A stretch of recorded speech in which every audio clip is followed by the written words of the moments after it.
تو پھر جب خلافت پہ براجمان ہوتے ہیں اور سارے صحابہ نے ان کے ہاتھ پہ بیعت کر لی، تو پھر وہ لوگ جو منحرف اسلام ہوئے، جو اسلام سے منحرف ہوئے، اور جن لوگوں نے نبوت کے جھوٹے دعوے کیے اور جن لوگوں نے زکوٰۃ دینے کا انکار کر دیا، وہی ابوبکر صدیق رضی اللہ تعالی عنہ جن کے نرم دل ہونے کے متعلق تمام صحابہ اور صحابیات ازواج مطہرات بھی گواہیاں دیتی ہیں۔ ابوبکر صدیق رضی اللہ تعالی عنہ فرماتے ہیں اب ان کے خلاف میں جہاد کروں گا، ان کے خلاف تلوار نکال لوں گا، جو کہ اللہ کے نبی نے منحرف اسلام کے لیے، مرتدین کے لیے جو ہے ان کی سزا قتل رکھی ہے، اور جو لوگ نبوت کے جھوٹے دعوے کریں گے ان کی سزا جو ہے جہنم رکھی ہے۔ اب ان کی گردنیں میں اتاروں گا، تب تک میری تلوار نیام میں نہیں جائے گی جب تک ان کے خلاف جو ہے میں جہاد نہیں کر لیتا۔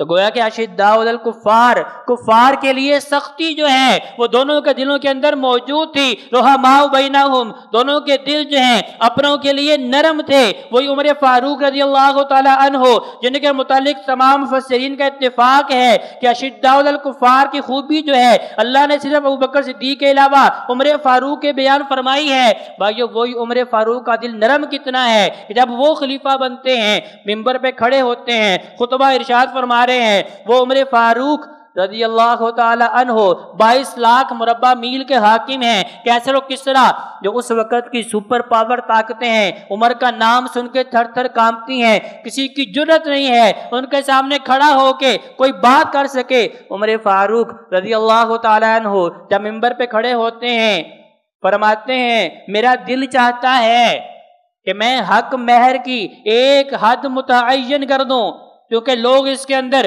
بہت زیادہ جو ہے اب حق مہر مقرر کرنا شروع کر دیا ہے۔ عہد نبوی میں ایسا نہیں تھا۔ فرماتے ہیں میرا دل چاہ رہا ہے، میری خواہش ہے، میری رائے ہے۔ رحماء بینہم، دیکھیں اپنوں کے لیے نرم کتنے ہیں۔ ایک صحابیہ کھڑی ہوتی ہیں، کہتے ہیں عمر کون ہوتا ہے جو حق اللہ نے ہم خواتین کے لیے آزاد رکھا ہے اس کی حد مقرر نہیں کی؟ عمر کون ہوتا ہے اس حد کو مقرر کرنے والے؟ قرآن مجید کی آیت کریمہ پڑھتے ہیں کہ اللہ کا الحاکمین نے خواتین کے لیے اس خزانے کو آزاد رکھا ہے، اس کی حد مقرر نہیں کی ہے کہ ہر مرد جو ہے اپنی حیثیت کے مطابق جو ہے خاتون کا حق مہر مقرر کرے۔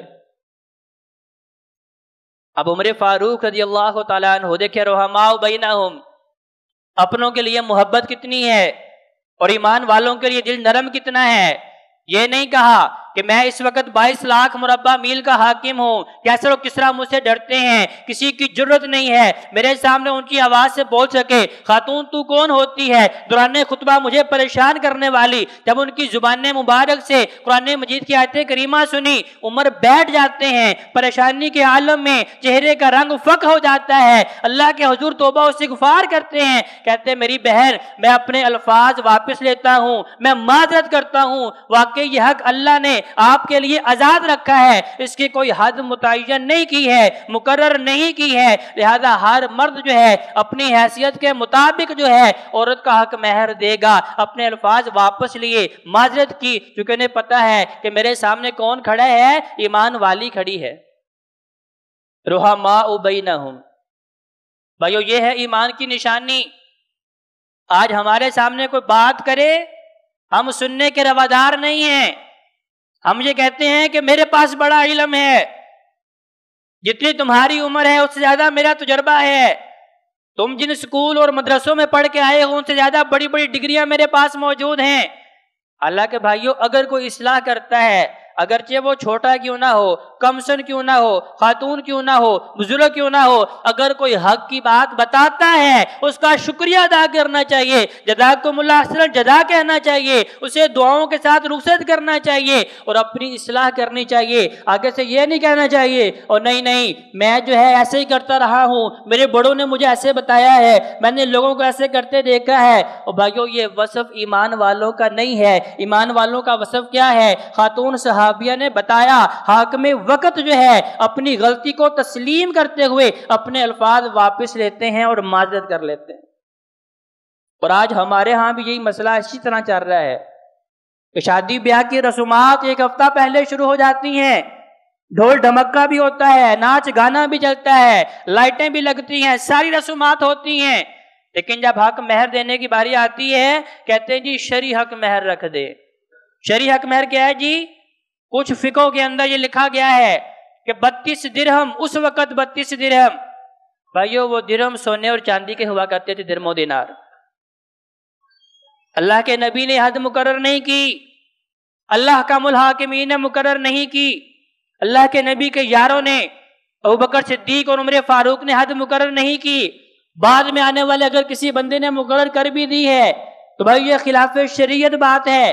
باقی ساری رسومات جو ہیں میں اپنی خواہشات کے مطابق ادا کرتا ہوں، لاکھوں نہیں اربوں خربوں روپے لگاتا ہوں، پاس نہیں ہے قرض بھی اٹھاتا ہوں، ساری رسومات پوری کرتا ہوں، اور جس حق کے متعلق اللہ نے کہا کہ یہ عورت کا حق ہے، یہ اس کا خزانہ ہے، یہ اس کا مال ہے، مرد کو اپنی حیثیت کے مطابق مقرر کرنا چاہیے، اس وقت کہتے ہیں جی 32 روپے آپ لکھ دیں۔ بھائیو اپنی اصلاح کریں، قرآن کو پڑھیں، اللہ کے نبی کے فرمان کو پڑھیں۔ عہد نبوی میں اگر کسی کے صحابی کے پاس دینے کے لیے کچھ نہیں ہے تو اللہ کے نبی نے فرمایا کچھ صورتیں یاد ہیں؟ کہا جی مجھے چند صورتیں یاد ہیں۔ کہا یہی تمہارا حق مہر ہے کہ تم نے یہ صورتیں اپنی ہونے والی بیوی کو یاد دلانی ہیں۔ حضرت علی رضی اللہ تعالیٰ عنہ کا نکاح فاطمہ الزہرا رضی اللہ تعالیٰ عنہ سے کرنا تھا۔ اللہ کے نبی نے کہا علی حق مہر دینے کے لیے کیا ہے؟ کہا رسول اللہ میرے پاس تو کچھ بھی نہیں ہے، بس ایک زرہ ہی ہے۔ اللہ کے نبی خاموش ہو گئے، کہا اس کے حق مہر کے لیے جو ہے تیاری کرو۔ حضرت علی رضی اللہ تعالیٰ عنہ بازار میں جاتے ہیں اپنی زرہ کو بیچنے کے لیے۔ عثمان غنی رضی اللہ تعالیٰ عنہ دیکھیں اللہ کے نبی کے یہ چاروں وہ یار ہیں جن کے اندر خالص ایمان ہے، جن کا دل 100% جو ہے ایمان سے بھرے پڑے ہیں۔ یہی وجہ ہے ایک دوسرے کے لیے عزت و احترام ان کے دلوں میں کس حد تک موجود ہے۔ عثمان غنی رضی اللہ تعالیٰ عنہ جو ہیں حضرت علی حیدر کرار شیر خدا سے پوچھتے ہیں علی کہاں جا رہے ہو؟ ہاتھ میں زرہ پکڑی ہے، اب کہیں جہاد کا تو اللہ کے نبی نے اعلان نہیں کیا، کہیں پہ قتال نہیں ہو رہا، کہیں پہ جنگ نہیں ہو رہی، یہ زرہ کہاں لے کے جا رہے ہو؟ کہا فاطمہ سے نکاح ہونے جا رہا ہے رضی اللہ تعالی عنہ، زرہ بیچ کے جو ہے کچھ گھر کا سامان لوں گا، کچھ جو ہے مال سے ان کا حق مہر مقرر کروں گا۔ عثمان غنی رضی اللہ تعالیٰ عنہ جنہیں پتہ ہے کہ ایمان والا جو ہے بڑا غیرت مند ہوتا ہے، کیونکہ بھائی یہ دین ہی بڑا غیرت والا ہے، اللہ کا الحاکمین سب سے بڑے غیرت والے ہیں، اللہ کے نبی جو ہے وہ بھی بڑے غیرت والے ہیں، انہیں پتہ ہے کہ اگر ویسے ہی مال دیا تو علی قبول نہیں کریں گے۔ کہا علی یہ زرہ مجھے بیچ دو، چند درہموں کی زرہ خرید لی، پیسے دے دیے، زرہ اپنے پاس رکھ لی۔ علی نے جا کے کچھ گھر کا مال خریدا، کچھ جو ہے حضرت فاطمہ الزہرا رضی اللہ تعالیٰ عنہ کا حق مہر مقرر کر دیا۔ جب ان کا نکاح ہو گیا، جب ولیمے پہ سارے صحابہ اکٹھے ہوئے، حضرت عثمان غنی رضی اللہ تعالیٰ عنہ نے وہی زرہ جو پہلے خریدی تھی اب تحفتاً حضرت علی رضی اللہ تعالیٰ عنہ کو پیش کر دی۔ کہا علی یہ میری طرف سے نکاح کا تحفہ ہے۔ اللہ کے نبی کی بھی یہی شان ہے کہ اللہ کے نبی بھی تحفہ قبول کرتے ہیں، صدقات و خیرات نہیں لیتے۔ بھائیو ایمان والوں کے اندر بھی جذبہ ہونا چاہیے کہ جب ہاتھ پھیلانا ہے صرف اللہ کے سامنے پھیلانا ہے۔ ذو القوۃ المتین جو زمین و آسمان کا مالک ہے، للہ ما فی السماوات و ما فی الارض جو سارے خزانوں کا حقیقی مالک ہے، کیونکہ وہی ہے جو تنگ دستی کو ختم کرنے والا ہے، جو فقر و فاقے کو ختم کرنے والا ہے، جو مشکلات سے نکال کے آسانیوں کے راستوں پہ چلانے والا ہے۔ حضرت ابوبکر صدیق رضی اللہ تعالی عنہ جن کی شان مقام نبی کریم صلی اللہ علیہ وآلہ وسلم نے کئی مقامات پہ بیان فرمائی۔ آقا علیہ السلام فرماتے ہیں اللہ دنیا کے اندر اگر میں کسی کو خلیل پکڑتا تو میں ابوبکر صدیق رضی اللہ عنہ کو اپنا خلیل، اپنا جگری یار مقرر کرتا۔ اللہ میری خواہش ہے کہ جنت کے اندر بھی میرا رفیق، میرا خلیل، میرا دوست، میرا یار ابوبکر صدیق رضی اللہ تعالی عنہ ہو۔ تو اللہ کا الحاکمین نے وحی کی، فَأَوْحَىٰ إِلَيْهِ آپ کی طرف وحی کی گئی، قَدْ اُسْتُجِیبَتْ لَكُمْ اے نبی آپ کی دعا کو ہم نے قبول کر لیا ہے۔ جس طرح دنیا میں یہ آپ کے رفیق ہیں، آپ کے خلیل ہیں، آپ کے یار، آپ کے ساتھی ہیں، سفر میں، حضر میں، ہجرت میں، جنگ میں، ہر مقام پہ آپ کے ساتھ رہنے والے ہیں، جنت میں بھی آپ کے ساتھ ہوں گے۔